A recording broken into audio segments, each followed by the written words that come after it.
چې ښه ډېر مړي نه پکې به شي ریاست تر هغې څه نه کېږي دوی په مینه خوشحال دي.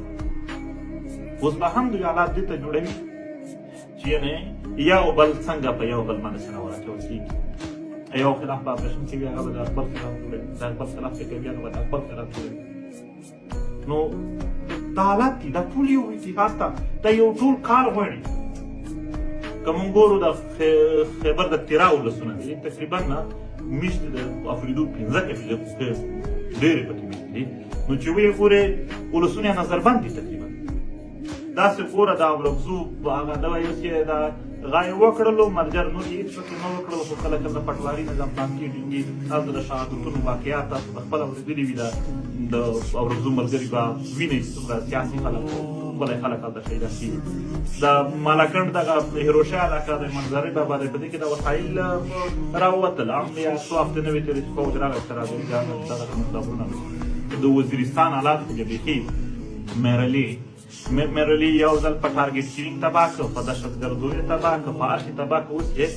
اوس یو نوی حالات هلته جوړ دي په دا شمالي وزیرستان نورو سیمو کې تقریبا په پښتنو کې د پاکستاني فوج نوي دا ډرون نه بم څه اچوي، دا کار یې نوی جوړ کړی دی. نو دوی زده نه دی پوره ده. نو هغې ټیسټینګ چې تجربهګاه کې کوي هغه په وزیرستان کې کوي. د څو ورځې مخکې سپلګه کې ځوانانو کیل یې کېلولو، کرکټ یې کېلولو. نو هغه دوی دغه غچه کړی دی، بم هلته نه پرې واچېدلو، هغه زخمیان شهیدان وشول. د تجربهګاه یې د ده دپاره دی چې نوي شیان جوړ کړي به دلته تجربه کوي چې ودرې دوی اوس ریزلټ دی. اړخ که وګورې یوازې دلته نه په خوست په نورو سیمو کې دا د وزیرستان عام ولسونه بچیان باندې هم بمباري کوه او شهیدان کوئ ماشومان. دعوه کوه چې زه خو ترهګر وژنم، هلته ماشومان وژنې. دا یو څه شی دي، حالات جوړوي. هم اوس دغه ټول یو اتحاد غواړي چې دا ټول مشکلات حل کړي. همدغه اوس نوی طرز داسې هم څوک یادوي، یعنې څه داسې خبرونه هم ځي راځي چې دا کوم اپریشنونه کوو ګویا که د دغې سیمو نه خلک وباسه. لکه پخوا یې چې د کابل د تباه کولو دپاره یو دلته به خلک وسوله، اوس یې بیا نوې ډله به چېرې پیدا کړي هغه به بیا دلته وسوي. دا ټول هغه مشکلات دي چې دا خاوره به نوره جنګ ته، نوره فساد ته او نور مشکلات ته اچوي. باید د دغو ټولو په هکله باندې دلته یو څه حرکت که شریک کېږي، که شریک نه کېږي هم بیا یې هم موږ کوو د خپله خاوره ورته پرېږدو. خو نه، مکین کې د خلکو په هکله باندې هم دغه زور سینه زوري ده.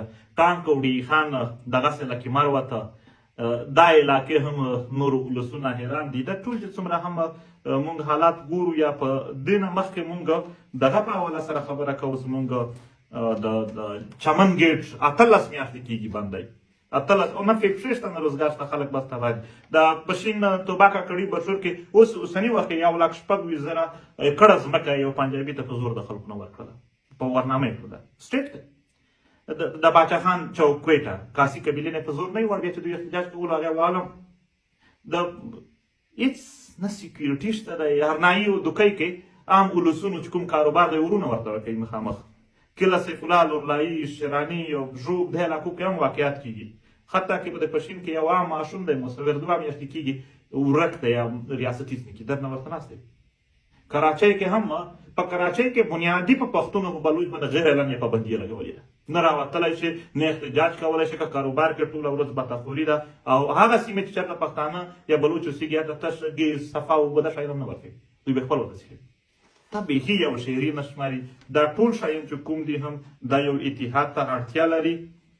او دغه اتحاد په خاطر باندې یعنې باید موږ بیا هم خپل سټرګل بساتو او د اتحاد کوشش هم کوو، ضدونه نه کوو. دا خبرې مې یوازې په دې بنیاد وکړلې چې خلکو ویل چې که چیرې دلته هر څوک تیار دي یو ښه حرکت او دغو حالات سمولو دپاره یو فضا ده، خو موږ پکې ورک یو. داسې نه ده، ما صرف د ایږي د وضاحت په خاطر باندې چې دغه دا دي.